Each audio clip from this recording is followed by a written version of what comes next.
Tumultuosa. Ha sido una semana de reacciones a partir del cambio de gabinete. Ha habido pugnas incluso dentro de los miembros del partido de gobierno. ¿Qué se espera? ¿Qué tenemos al frente? ¿Quiénes son los nuevos actores políticos de este gabinete? El segundo de Pedro Castillo. De inmediato, el reportaje de Beto Villar. El miércoles y por primera vez desde el 29 de julio, una pequeña comitiva compuesta por 5 ministros decidió reunirse en este nada discreto café de Miraflores. Iván Merino, Juan Silva, Juan Carrasco, Juan Cadillo y Jainer Alvarado ocupaban una mesa aquí para hablar sobre lo que algunos suponían ocurriría tarde o temprano. Eran cerca de las 9:30 de la mañana. El retraso de una hora en la tradicional reunión de ministros de los miércoles a las 8 había generado una sonora incomodidad en el gabinete. En paralelo, en el despacho del presidente Pedro Castillo, se libraba otra batalla. He decidido tomar algunas decisiones en favor de la gobernabilidad.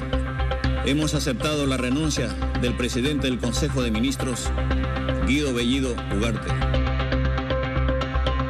Junto con Bellido, otros 6 ministros correrían similar suerte. Iber Maraví, el cuestionado ministro de Trabajo, que el viernes 1 de octubre fue uno de los pocos dentro del gabinete que no compartió la idea de poner su cargo a disposición en vez de ir por la cuestión de confianza, fue uno de ellos. El miércoles, a algunos, la noticia les llegó de una forma un tanto peculiar. Simplemente he recibido un WhatsApp donde me agradece por mi trabajo. Que a la hora exministro de Educación Juan Cadillo lo hayan despedido por WhatsApp revela que hay maneras de ser y no ser educado. Y como el meme, tal parece que las reuniones del gobierno de Pedro Castillo bien pueden ser un mail. Digamos que lo ha sorprendido, no es tampoco algo que haya sido conversado. No ha sido conversado, pero yo entiendo que una vez que hay este movimiento, pues el presidente tiene un conjunto de estrategias con la nueva premier y en función de ello pues han decidido. No es una renuncia, sino en este caso es una solicitud del presidente. Guido Bellido no dejó espacio para la duda con esta declaración que confirmaba que el presidente Pedro Castillo le pidió irse. La historia de tensión entre ambos se había agudizado desde fines de septiembre, cuando Bellido y la ministra de Desarrollo e Inclusión, Dina Boluarte, aprovechaban cualquier espacio para hacer públicas sus diferencias. Boluarte es un personaje de muy estrecha confianza del presidente. Entre ayer y hoy usted está más calmado, más tranquilo. No, siempre. Ayer he estado tan calmado como el día de hoy. Maman Cancacho, segunda reforma agraria, hechos mana ley Cancacho y van a Congreso aprueban un cacho. Si estos Congreso van a aprobar nunca, coquín pochunco, Congreso sacrata hacia de criminalidad y con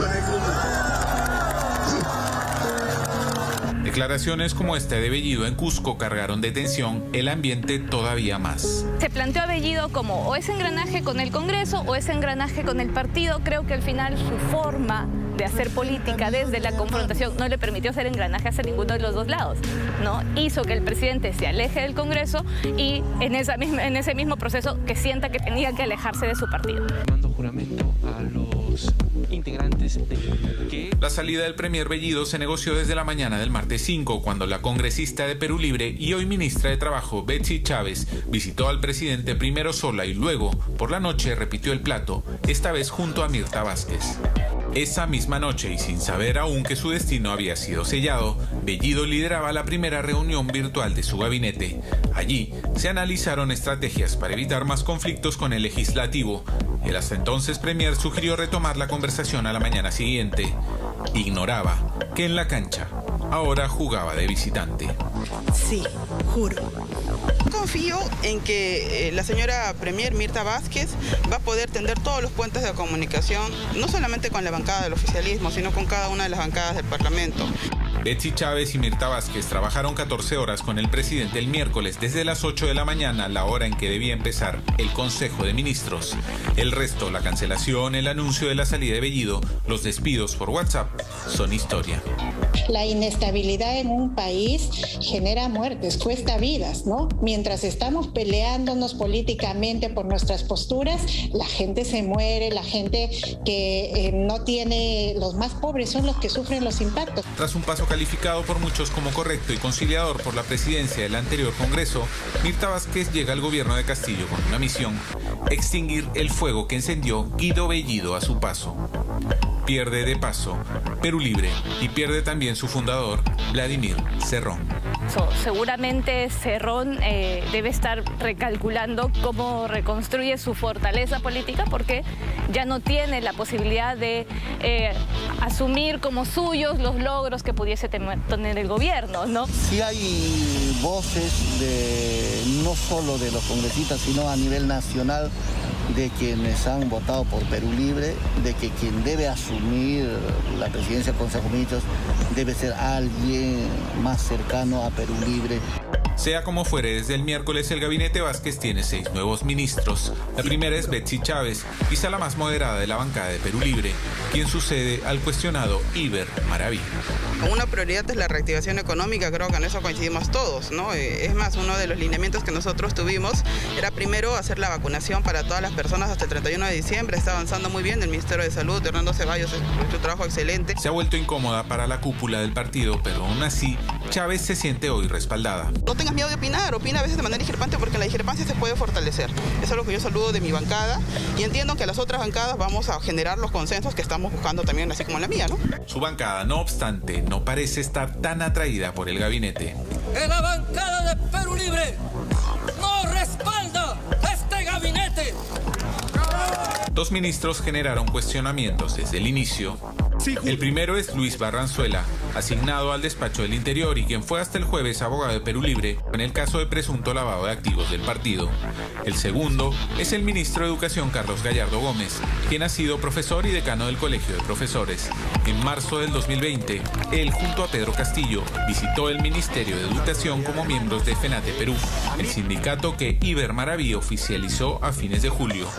Se trata de un grupo que algunos vinculan con movimientos radicales como el Movadef y otros como el respaldo político a Castillo en tiempos actuales. Este no es el momento de poner sobre la mesa las diferencias, sino poner sobre la mesa las coincidencias que nos lleven precisamente a avanzar y salir de este atolladero en el que estamos. La ex decana del Colegio de Profesores y ex líder del SUTEP confía en la labor de Gallardo, quien además fue parte del equipo de campaña de Perú Libre que lideró Juan Cadillo, y quien apoya la libertad sindical, las huelgas y no la meritocracia dentro del magisterio. El ministro que entra parece ser más cercano a FENATE y hay que pensar que en una perspectiva en la cual el presidente Castillo está perdiendo una parte de su respaldo, que en la bancada de Perú Libre necesita fortalecer sus vínculos con las otras organizaciones, ¿no? Y con sus otros respaldos, y FENATE es uno de esos respaldos. El ex ministro de Educación, Juan Cadillo, sostiene que además de la semipresencialidad, el sector cuenta ya con planes a implementar, planes que le hubiera gustado sacar adelante. Ya habíamos orientado ya los presupuestos para ver lo que es los centros comunitarios digitales y también esta estrategia de poder pilotear el elemento del ingreso a las universidades. Eduardo González Toro se convirtió en ministro de Energía y Minas. Es ingeniero industrial y, según se hace, desde el 2014 brinda servicios de mantenimiento de ascensores a distintas entidades del Estado, entre ellos el Congreso. Es, por decirlo menos, un ascenso meteórico. Por un Perú con memoria histórica, sí juro. Gisela Ortiz ha sido por años vocera de los familiares de las víctimas de la masacre de La Cantuta, pues su hermano Luis Enrique Ortiz murió allí. Entre noviembre del año pasado y julio de este, fue asesora de la Premier Vázquez. Es la flamante ministra de Cultura.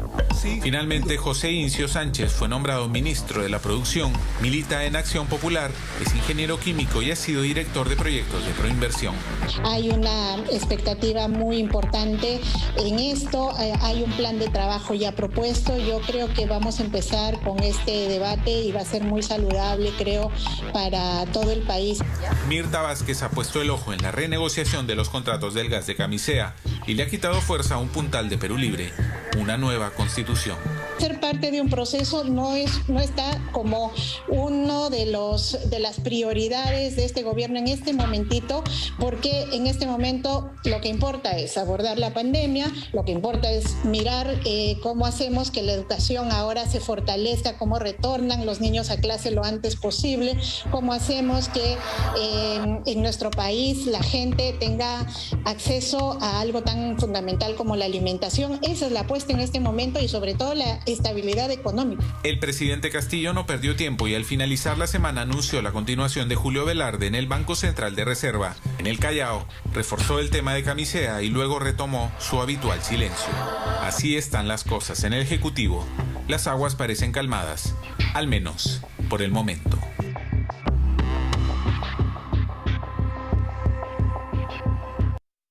Bueno, como dice Beto, las aguas parecen calmadas al menos por el momento, pero ya se comenzaron, digamos, los apuntes y observaciones en dos ministerios fundamentalmente. Estamos hablando del ministro de Educación y estamos hablando del ministro del Interior. Es importante que hayan puesto a Mirta Vázquez, a Betsy Chávez, que son dialogantes, tienen una buena relación de comunicación con la prensa. Esto, a diferencia de lo que teníamos hace muy pocos días con el caso de Maraví y el caso de Guido Bellido. Pero, ¿qué va a pasar? Vamos a verlo en el tiempo y seguramente muy pronto. A propósito